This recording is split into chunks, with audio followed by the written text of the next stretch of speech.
सभी को सादर प्रणाम। गायत्री महामंत्र और गुरु मंत्र करेंगे, फिर ग्रंथ की चर्चा को, स्वाध्याय को आगे बढ़ाएंगे। ओम भूर्भुवः स्वः तत्सवितुर्वरेण्यं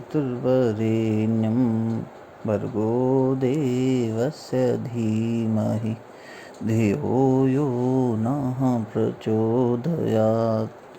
ओम गुरुर्ब्रह्मा गुरुर्विष्णु गुरुरेव महेश्वरः गुरु साक्षात् परब्रह्म तस्मै श्री गुरुवे नमः। अखंडमंडलाकारं व्याप्तं येन चराचरं तत्पदं दर्शितं येन तस्मै श्री गुरुवे नमः। मातृवत् लालेत्री च पितृवत् मार्गदर्शिका नमोस्तु गुरुसत्ताय। श्रद्धा प्रज्ञायुता चया, श्रद्धा प्रज्ञायुता चया।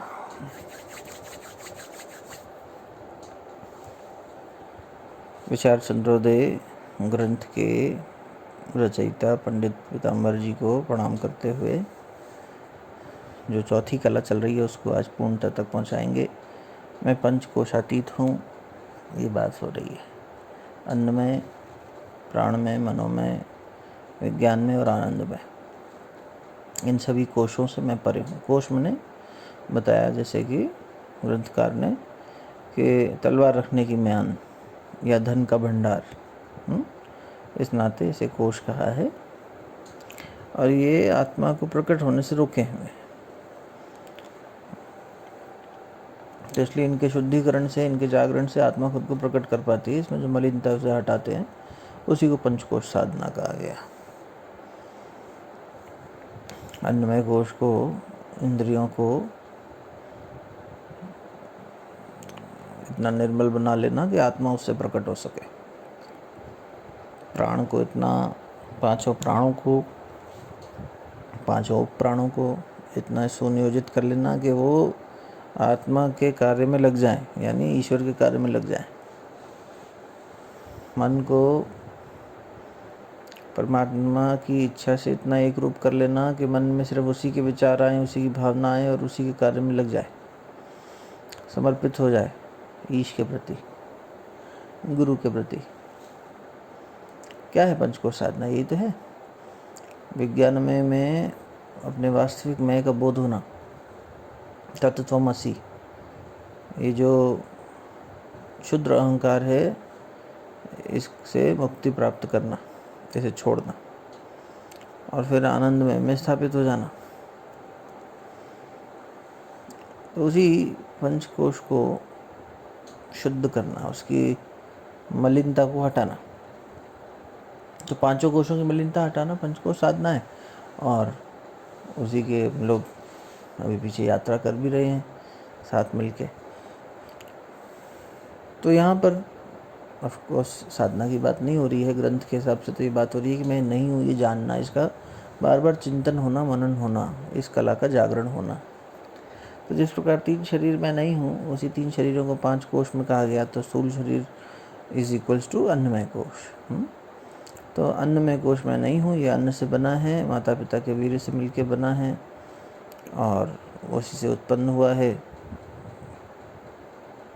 और फिर उसके बाद ये इसका लालन पालन होता है, ये बढ़ता है, फिर मृत्यु को प्राप्त हो जाता है। ऐसा मेरा नहीं है, यात्रा इसकी है, तो इसलिए ये मैं नहीं हूँ। फिर बोले कि अन्नमय कोश कैसा है? तो बोले सुख दुख का भोग करने का स्थान है, तो स्टेज है, इस पर रंगमंच है, इस पर सब हो रहा है। मैं इससे अलग हूँ। प्राणमय कोश, तो बोले प्राणमय कोश में पांच प्राण आ गए और पांच कर्मेंद्रियाँ आ गई। कर्मों में कर्म करने की शक्ति प्राण से आती है। तो जब ये दोनों मिलेंगे तो हमारी कर्मेंद्रियाँ और पांच प्राण मिलकर प्राणमय कोश बन जाएगा। तो पंच प्राण के नाम आए, फिर वो कहाँ कहाँ स्थित हैं वो बात आई। प्राण अपान उदान व्यान समान, तो वो सब बात हो गई थी। उस पर ज़्यादा विस्तार में नहीं जाएंगे, पिछले सत्र में बात हो गई है। फिर प्राणमय कोश की बात, मनोमय कोश की बात आई। मन किससे बना है? तो बोले मन में जो ज्ञानेंद्रियां हैं वो, और मन मनोमय कोश, और वही ज्ञानेंद्रिय और बुद्धि मिल जाएंगी तो विज्ञानमय कोश हो जाएगा। मन मने विकल्प और संकल्प करने की शक्ति, संकल्प विकल्प कर रही है। बुद्धि मने निश्चय लेने की शक्ति। तो 5 ज्ञानेंद्रियां और मन मिलकर मनोमय कोश बना।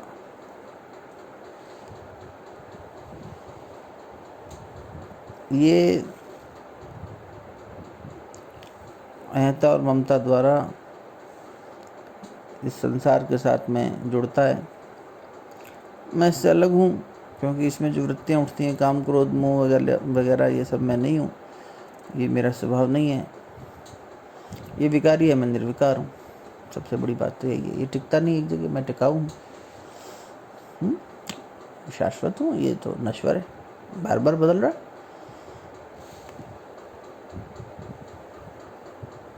तो इस दृष्टि से मैं ये नहीं हूँ, सूक्ष्म देह का हिस्सा है।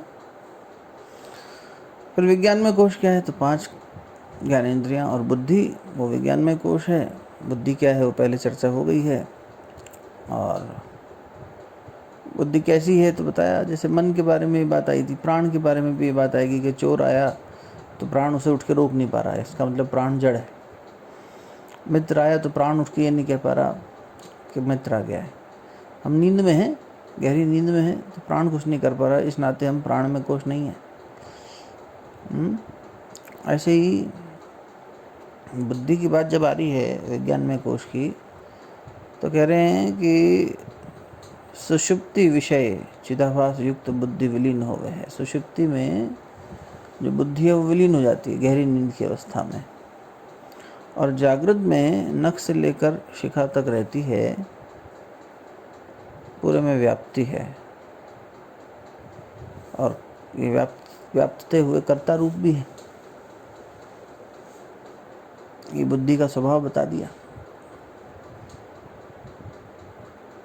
विज्ञान में कोश से मैं न्यारा हूँ, ये कैसे जाने? तो उनका बुद्धि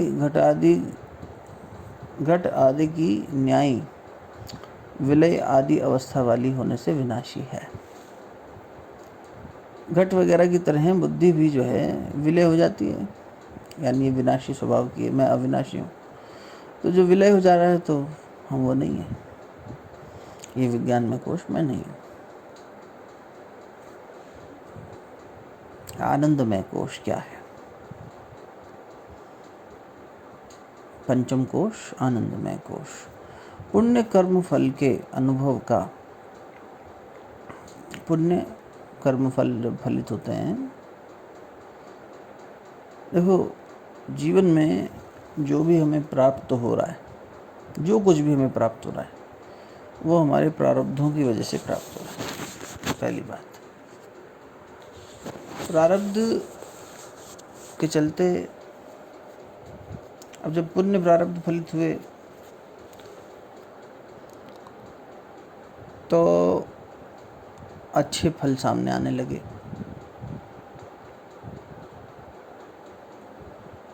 जो भी फलित हो रहा है, अब अगर जीवन में सुख आ रहा है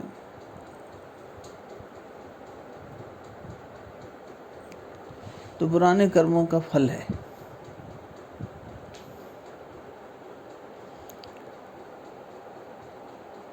ये हमेशा सोचना चाहिए जीव को कि जो उसकी इच्छा है, अगर वो पूरी हो रही है तो मतलब प्रारब्ध में ऐसा है, और इच्छा पूरी नहीं हो रही तो प्रारब्ध में ऐसा नहीं है, संभव नहीं है। इसलिए मानना चाहिए कि अपनी इच्छा नहीं, जो मेरी इच्छा पूरी हुई वो परमात्मा की कृपा है। अगर आपकी कोई इच्छा पूरी हो रही है तो परमात्मा की कृपा है, और अगर हमारी कोई इच्छा पूरी नहीं हो रही है तो वो परमात्मा की इच्छा है। एक परमात्मा की कृपा है, एक परमात्मा की इच्छा है। तो दोनों ही स्थिति में परमात्मा की विल जो है वो पूरी हो रही है, ये मानते हुए जीना चाहिए। अब देखो आनंद प्राप्त कैसे होता है, ये एक बहुत बड़ी गलतफहमी है, जिसको हम यहाँ ठीक कर लें तो फिर ये कला समझने में आएगी, और वो कला हमें अपने अंदर पैदा करनी है। क्या है हमें लगता है कि हमें आनंद की प्राप्ति किसी विषय का भोग करके हुई।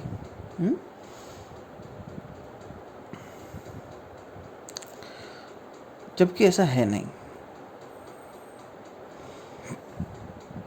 जैसे दूसरी कला आपको याद होगी कि ब्रह्म चैतन्य ने बिंब का प्रतिबिंब बना था माया पे, तो ईश हुआ, और अविद्या पे हुआ था तो जीव हो गया। अब ये जो प्रतिबिंब बना, रिफ्लेक्शन ऑफ कॉन्शियसनेस, ये मलिन सतोगुणी होने से जीव हो गया, शुद्ध सतोगुणी होने से ईश्वर हो गया। इतना ही अंतर है। अभी जो मलिनता है ये प्रतिबिंब बनने नहीं दे रही ठीक से, है ना, इतना ही तो हो रहा है। जैसे हिलते हुए जल में प्रतिबिंब नहीं बनेगा तो जल को ठहरना पड़ेगा। वृत्ति क्या है? वृत्ति हलचल है। तो अब जब तक हलचल है तब तक प्रतिबिंब नहीं बनेगा। मन रूपी सरोवर में वृत्ति रूपी हलचल से आत्मा का, ब्रह्म चैतन्य का प्रतिबिंब नहीं बन रहा। मूल में हम आनंद स्वरूप ही हैं। अब मन में एक वृत्ति पैदा हुई, कुछ खरीद लें, कुछ खा लें, कुछ पहन लें, कुछ कर लें। जब तक वो हलचल नहीं होगी तब तक कुछ है ही नहीं। तो अब ये हलचल जब हुई तब हमने वो कर्म, वो एक्शन लिया। ठीक है, अच्छे समझना। ये समझ में आ गया तो आनंद में कोश खुल जाएगा, उसका रहस्य खुल जाएगा। फिर उसे जीना शुरू करेंगे तो मिलने भी लगेगा। तो मन में एक वृत्ति पैदा हुई, मन ने संकल्प विकल्प किया, उसमें एक हलचल पैदा हुई और हमने कहा हमें ये चीज़ चाहिए, निश्चय कर लिया, बुद्धि भी उस दिशा में चली गई और हम उस विषय को कंज्यूम करने के लिए ले आए। कुछ भी हो सकता है, खाने पीने का, घूमने का, पहनने ओढ़ने का, कुछ भी, हम उसे ले आए। अब इस विषय का भोग करने तक, जब इसे भोग करते हैं, जब इसे भोग कर लिया, पा लिया, सब कर लिया, तो वृत्ति शांत हो गई। तो आनंद की प्राप्ति कहाँ से हुई? सुख की प्राप्ति कहाँ से हुई? उस विषय के भोग करने से नहीं, या उसे प्राप्त करने से नहीं, उसे पाने के बाद जो वृत्ति शांत हुई उस वजह से। आपको एक नया घर खरीदना था, आपने नया घर खरीद लिया, नए घर में रहने लगे। नया सामान खरीदना था, नया सामान खरीद लिया, उसका उपभोग करने लगे। जब आप उसे प्राप्त कर लेते तो उसके बाद हम कहते हैं अरे अब बड़ा सुख हो गया। ये सुख किस लिए हुआ? इसलिए नहीं कि वो मकान खरीद लिया, वो सामान खरीद लिया, बल्कि इसलिए कि वो वृत्ति अब शांत हो गई। अब हलचल जैसे ही शांत हुई तो लहरें नहीं उठ रही हैं, जो जल है वो हलचल में नहीं है और प्रतिबिंब स्पष्ट बन रहा है। जैसे ही आत्मा का प्रतिबिंब स्पष्ट हुआ, यानी मलिनता गई, यानी शुद्ध सतोगुणी प्रकट हुआ, बिंब सही बना, प्रतिबिंब सही बना, तो रिफ्लेक्शन सही बनते ही हमारा आनंद की अनुभूति में हो गई। तो ये बहुत बड़ा भ्रम है अविद्या का, माया का, अज्ञान का। इसकी वजह से सब बहुत बड़ा भ्रम क्या है? इल्यूजन है। हम ये सोच रहे हैं कि उस विषय को प्राप्त करके भोग करने की वजह से हमें सुख प्राप्त हुआ, जबकि ऐसा बिल्कुल नहीं है। वो सुख की प्राप्ति तो इसलिए हुई थी कि वो वृत्ति शांत हो गई। जैसे ही वृत्ति शांत हुई, आनंद रूप तो आप थे ही, उस आनंद ने स्वयं को प्रकट कर दिया। तो पुण्य कर्म फल जो होते हैं पुराने के अनुभव काल विषय, कदाचित बुद्धि की वृत्ति अंतर्मुख हुई आत्मस्वरूप भूत आनंद के प्रतिबिंब को भजती है। अभी देखो, बुद्धि जो है वही भजेगी। तो बुद्धि अंतर्मुखी हुई, बाहिर्मुखी से अंतर्मुखी हुई, यानी विषय जब तक भोग कर रहे थे तब तक बहिर्मुखी थे। अब जैसे ही वो भोग कर लिया और वो विषय सुखकारी क्यों मिले, सुख की बात करेंगे तभी आनंद होगा, दुख की बात में नहीं हो रही बात। सुखकारी तब इसलिए मिले कि प्रारब्ध फल था, पुण्य कर्म फल था। तो पुण्य कर्म फल के अनुभव काल विषय, उस काल विषय अनुभव काल में जो भी विषय था, कदाचित बुद्धि की वृत्ति अंतर्मुखी हुई। तो हुआ ऐसा कि उसका भोग करने से बुद्धि की वृत्ति अंतर्मुखी हो गई, आत्मस्वरूप हो गई, और उस समय पर आत्मस्वरूप भूत आनंद के प्रतिबिंब को भजती है ना। आनंद के प्रतिबिंब को भज रही है। तो उस समय पर जो अनुभूति हुई वो आनंद की हुई। 100वें प्रश्न के उत्तर में पहला पॉइंट कह रहे हैं, पुण्य कर्म फल के अनुभव काल विषय कदाचित बुद्धि की वृत्ति अंतर्मुखी हुई आत्मस्वरूप भूत आनंद के प्रतिबिंब को बचती है। और दूसरा जो प्रिय मोद प्रमोद रूप कहिए हैं। तीसरा, सोई वृत्ति पुण्य कर्म फल के भोग की निवृत्ति के हुए निद्रा रूप में विलीन होवे है, सो वृत्ति आनंदमय कोश है। वही वृत्ति फिर पुण्य कर्म फल का भोग कर लेने के बाद निवृत्त हो गए, उससे निवृत्त होना ही आनंदमय कोश है। समझ में आ रही है? अब ये दूसरा वाला पॉइंट नहीं समझ में आया होगा, प्रिय मोद और प्रमोद रूप, इसका मतलब क्या हुआ? ये 3 शब्द जो आए, प्रिय मोद और प्रमोद, इसे भी देख लो। शब्द ना भी याद रहें तो वैसे याद समझना। आपको कोई भोग की वस्तु लानी है, आपको एक कार खरीदने जानी है, आप गए शोरूम पे, आपने अपनी पसंद की गाड़ी देखी, उसका कलर देखा, बिल्कुल सही, अभी आपकी है नहीं, आपने देखी, टेस्ट ड्राइव भी ले ली, यही समझ लो कि फिर पेपर वर्क हुआ, फिर उसने आपको पेपर्स दिए, सबमिट किए, आपका तुरंत फाइनेंस हो गया, सब हो गया, और शाम होते होते तक गाड़ी आपका 2 घंटे 4 घंटे में गाड़ी आपके पास आ गई।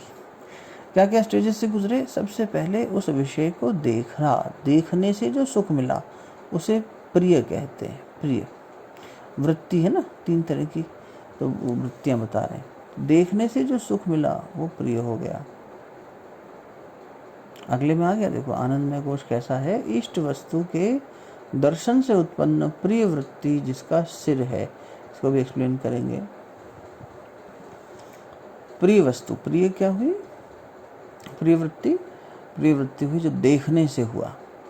मोद का मतलब हुआ उस वृत्ति को, आपने गाड़ी की चाबी आपके पास आ गई, अब गाड़ी आपकी है, पेपर वर्क हो गया है, उसे प्राप्त करने का जो वृत्ति, जो सुख मिला, वो मोद है। और जब उसका उपयोग करेंगे या उसका भोग करेंगे, जब कार में अपने घर वालों को घुमाने के लिए ले गए, शाम को निकले ड्राइव पे गाड़ी लेके, वहीं शोरूम से जब निकले, उसकी स्टीयरिंग पे बैठे, पूरा परिवार बैठा, उसके आगे रिबन लगाए और सब घूम रहे हो आप बड़े आनंद से, ये क्या हो गया? प्रमोद हो गया। वस्तु को देखना, विषय वस्तु को देखना, उससे होने वाली वृत्ति प्रिय, उसे हासिल करना, प्राप्त करना मोद, और उसका भोग करना। जैसे आपने कोई ऑनलाइन शॉपिंग करी, तो ऑनलाइन आपने देखा ये सामान मंगाना है मुझे, ठीक, अब वो सामान को देखा, प्रिय। जिस दिन आपके घर पे कुरियर वाला आया, उसने आपके हाथ में पार्सल दिया, मोद। अब जब आपने उसमें चाय भरी और पिया उस कप में, कि ये कप हमने ऑनलाइन मंगाए थे, प्रमोद हो गया।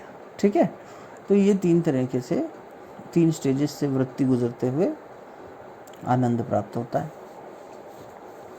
पर ये आनंद प्राप्त कैसे हो रहा है? तो वो कह रहे हैं कि जब ये विलय हो जाएगी, निवृत्त हो जाएंगे, जब उससे निवृत्त हो गए ना, प्रमोद, भोग करने लग गए। तो जब पहले देखा, फिर उसके बाद उसको प्राप्त किया और फिर उसका भोग किया, तो अब क्या, अब शांत हो गया मन, अब तो भोग कर लिया, कब आ गए, चाय पी रहे, ठीक है। तो अब वो जब शांत हो गया मन, तो वास्तव में हम आनंद रूप थे ना, इसलिए आनंद प्रतिबिंबित होने लगा। समझ में आ रही बात? तो जीवन में जो आपकी इच्छा से हो रहा है, आपकी इच्छा का हो रहा है कि अच्छा, जो भी सुख वाला, उसे मानना कि भगवान की कृपा से हो रहा है, और जो आपकी इच्छा से नहीं हो रहा वो परमात्मा की इच्छा से हो रहा है। एक परमात्मा की कृपा, एक परमात्मा की इच्छा है, बनी रहे, दोनों स्थिति में हम खुश हैं, परमात्मा हमें खुश रखे, उसकी खुशी में हमारी खुशी है। मालिक तू ही तू रहे, तेरी रज़ा रहे, ना मैं रहूँ ना मेरी आरज़ू रहे। तो ना मेरी कोई आरज़ू है ना कुछ है, तेरी रज़ा जो है वो मुझे मंजूर है। ठीक है ना, आनंदमय कोश। तो सुख की प्राप्ति विषय से नहीं हो रही है, सुख की प्राप्ति तो विषय से उठने वाली जो वृत्तियां थी, उसके प्रिय मोद और प्रमोद के साइकिल के कंप्लीट होने के बाद, या इन सिंपल शब्दों में कहें तो विषय के भोग कर लेने से, जब वो प्रमोद की स्टेज भी पार हो गई, तो मन शांत हो गया। शांत होने से आनंद की प्राप्ति हुई, सुख की प्राप्ति हुई। विषय में आनंद नहीं था, विषय में आनंद होता तो वो विषय हमेशा आनंद देना चाहिए था, पर ऐसा नहीं होता। जो भोजन हमें पसंद है वो ज़्यादा कर लें तो वही नुकसान कर देता है। अगला प्रश्न है, आनंद में कोश कैसा है? तो दृष्टांत देखिएगा, उसका ग्रंथकार समझाने के लिए कह रहे हैं। एक पक्षी का दृष्टांत लेंगे, ये तैत्तिरीय उपनिषद से लिया गया है, इसका रेफरेंस भी मिलेगा। तो क्या है कि एक पक्षी के पास क्या है, एक सर है, 2 पंख हैं, और मुख्य रूप से उसका फिर बॉडी है बीच का, और ये जो है आपका सबसे पीछे उसकी टेल है, टेल। तो पूंछ बहुत महत्वपूर्ण होती है। बिना पूंछ के पंछी जो है वो अपना बैलेंस नहीं बना पाता। तो आनंदमय कोश कैसा है, प्रश्न ये उठा है। तो कह रहे हैं कि आनंदमय कोश ऐसा है जैसे एक पंछी हो, और जिस प्रकार पंछी का सर होता है, इष्ट वस्तु के दर्शन में, जो इष्ट माने जो इच्छा है जिसके प्रति, तो जिस वस्तु के प्रति इच्छा है जो आप पाना चाहते हैं, उसके दर्शन से उत्पन्न होने वाली जो प्रिय वृत्ति है, जिसका सर है, वो जिसका शीश है। ऐसा कौन सा पंछी? बोले जिसका शीश है प्रमोद।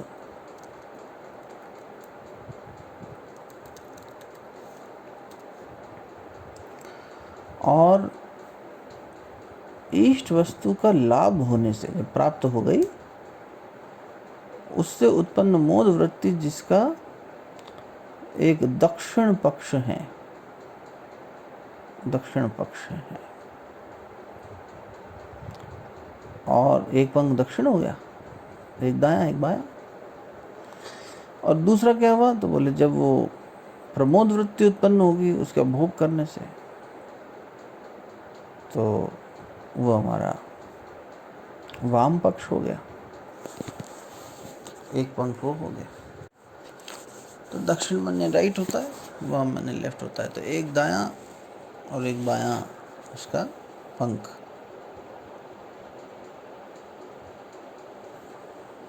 और उसके बाद में ये तो 3 वृत्तियां हुई।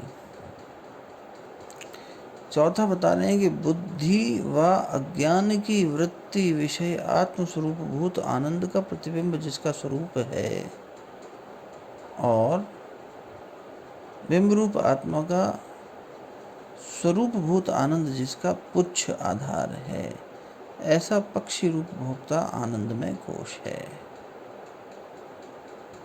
अज्ञान की वृत्ति जो है, बुद्धि अज्ञान की वृत्ति हुई ना, अज्ञान की वृत्ति विषय आत्मस्वरूप भूत आनंद का प्रतिबिंब जिसका स्वरूप है। स्वरूप पक्षी का जो स्वरूप है, जो उसकी बॉडी है, वो ये बुद्धि हो गई, और जो उसकी पूंछ है वो क्या हो गई? आत्मा हो गई, शुद्ध आत्मा, उसका जो आनंद है। तो अगर इसे पंछी के मेटाफर से समझे, तो पंछी का जो शीर्ष है वो हुआ किसी चीज़ को देखना, और उससे उसके अंदर प्रिय वृत्ति का पैदा होना। राइट विंग हो गया, दक्षिण विंग वो हो गया किसी चीज़ को जो लाभ हो जाता है, उपलब्ध हो जाती है, तो मोद। और जब वो प्रमोद हो गया, जब उसका हमने भोग किया, बुद्धि रूपी उसका स्वरूप है और आत्मा रूपी उसकी पूंछ है। ऐसा जो पंछी है उससे समझाया कि वो आनंदमय कोश है। आनंदमय कोश ते मैं न्यारा हूँ, ये किस रीति से जाने? तो बोले पहली बात तो ये कि आनंदमय कोश बाल आदिक पदार्थन की न्याय कदाचित होने वाला है, या तो क्षणिक है, कभी कभी होगा, बार बार डिस्टर्बेंस हो रही है उसमें भी, इसलिए क्षणिक है, मोमेंटरी है। और मैं सर्वदा हूँ, इसलिए मैं वो नहीं हूँ। बस सिंपल सा एक ही लॉजिक में खंडन कर दिया पूरा पूरा। तो इस रीति से आनंदमय कोश से मैं न्यारा हूँ, ये जानना। विद्यमान अन्नमय कोश आदि, अन्नमय आदि कोश जब आत्मा नहीं, तब कौन आत्मा है? जब ये सब बातें जो हुई हैं, अन्नमय कोश वगैरह, ये सब आत्मा नहीं है, तो फिर आत्मा कौन है? शिवोहम शिवोहम शिवोहम शिवोहम चिदानंद रूपः शिवोहम शिवोहम। ये देखो यहाँ नीचे लिखा हुआ है, पिछले पेज पे नीचे 65 नंबर टिप्पणी में, ब्रह्म रूप आनंद आधार होने ते तैत्तिरीय उपनिषद, तैत्तिरीय श्रुति विषय पुच्छ शब्द करी कहा है। ये जो पंछी का पूंछ, ये तैत्तिरीय उपनिषद से लिया, उदाहरण लिया है। ये सारी वहाँ से ली है। ऐसे अनन्यचारी क्वेश्चन के पक्षी रूपता, ये तैत्तरीय उपनिषद में हर कोश को पक्षी से रिलेट करके एक्सप्लेन किया है। तो कह रहे हैं वहाँ पर आप भाषा, टीका, विषय सब विस्तार लिखी है, वहाँ पर विस्तार में लिखा है, जहाँ को इच्छा होवे सो तहाँ देख लेवे, जिसको इच्छा हो वहाँ देख ले। ये रिमार्क लिख दिया नीचे, हैशटैग। यहाँ फिर आते हैं 103 पे। तो कह रहे हैं विद्यमान अन्नमय आदि कोश जब आत्मा नहीं है तब कौन आत्मा है? तो उन्होंने कहा बुद्धि आदि विषय प्रतिबिंब रूप करी स्थित और प्रिय आदि शब्द से कहिए है, ऐसा जो आनंदमय कोश है तिसका बिंब रूप कारण जो आनंद है सो नित्य होने ते आत्मा है। जो आनंद का कोश है, देखा जाए तो जो वही बात आई पहले वाली ही कि जब मलिनता हट गई और बिंब जो वास्तविक है ब्रह्म चैतन्य, ये ब्रह्म चैतन्य ही तो वास्तविक है और कुछ है ही नहीं। प्रतिबिंब भी एक तरह से उसका रिफ्लेक्शन ही है। तो कह रहे हैं आत्मा क्या है? आत्मा परमात्मा का रिफ्लेक्शन है। जैसे सूर्य को हम घर में नहीं ला सकते, लेकिन सूर्य का प्रकाश तो हम घर में ला सकते हैं। रिफ्लेक्ट होके घर में सूर्य का प्रकाश आता है, पूरा सूर्य नहीं आ सकता। ऐसे ही आत्मा उसी का रिफ्लेक्शन है, कहीं से रिफ्लेक्ट होके आ रहा है ना, उस परमात्मा का, उस ईश्वर का रिफ्लेक्शन है जीव। पर वो रिफ्लेक्शन किस पे बन रहा है? वो शुद्ध सतोगुणी नहीं बन पा रहा है, मलिन सतोगुणी पे है, इसको साफ करना है।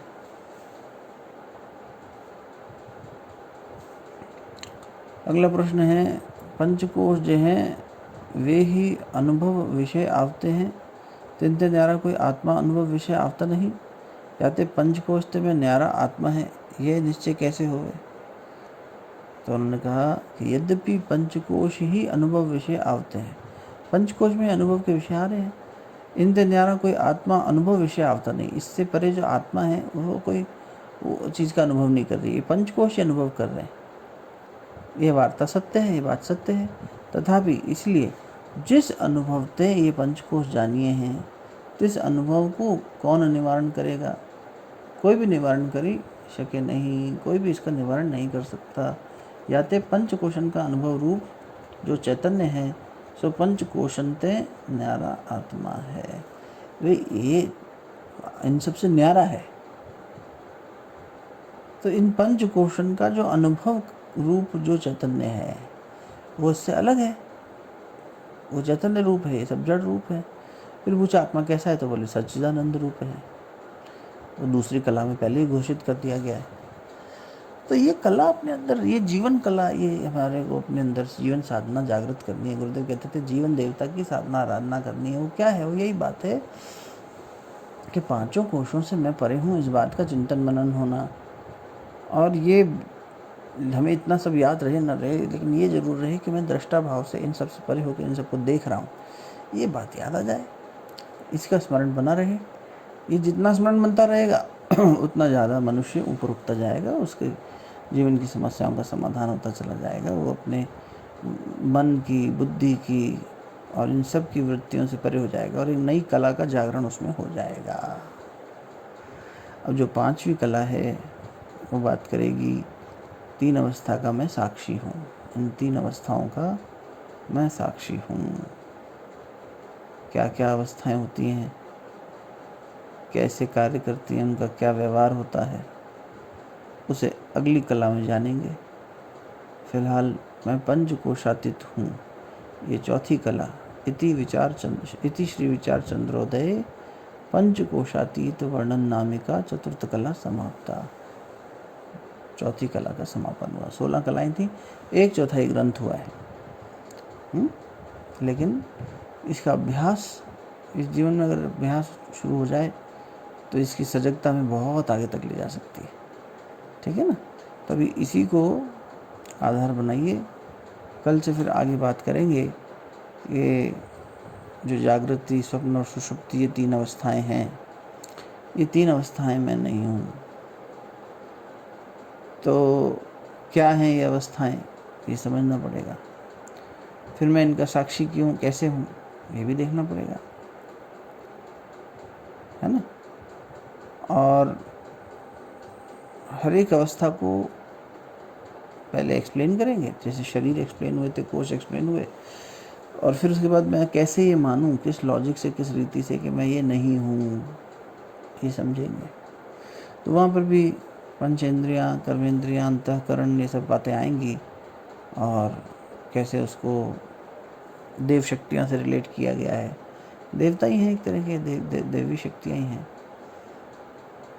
इस सब पर बात होगी, अंतःकरण पर बात होगी, और फिर त्रिपुटी क्या होती है, पुट किसे कहते हैं, त्रिपुट किसे कहते हैं, कुछ बातें उस पर चलेंगी। ये थोड़ी लंबी कला होगी। तो कर्मेंद्रियों की त्रिपुटी, अंतःकरण की त्रिपुटी, इस तरह से हर एक की त्रिपुटी की बात आएगी।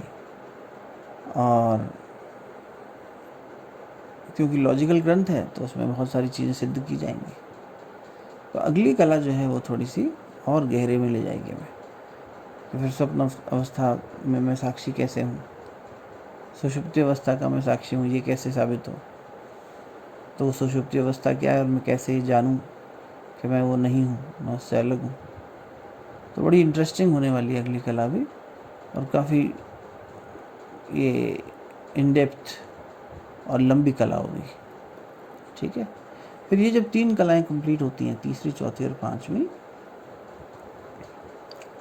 तो छठी कला में जो है वो मिथ्या तत्व का वर्णन होता है। प्रपंच क्या है, मिथ्या क्या है, इसका वर्णन होगा। ठीक है ना। तो आने वाले सेशंस में उसको करेंगे स्वाध्याय। अभी 3 शरीर और 5 कोश में नहीं हूँ, इस बात की स्थापना इस कला में और पिछली कला में हुई। इसका अभ्यास करिए ज़्यादा।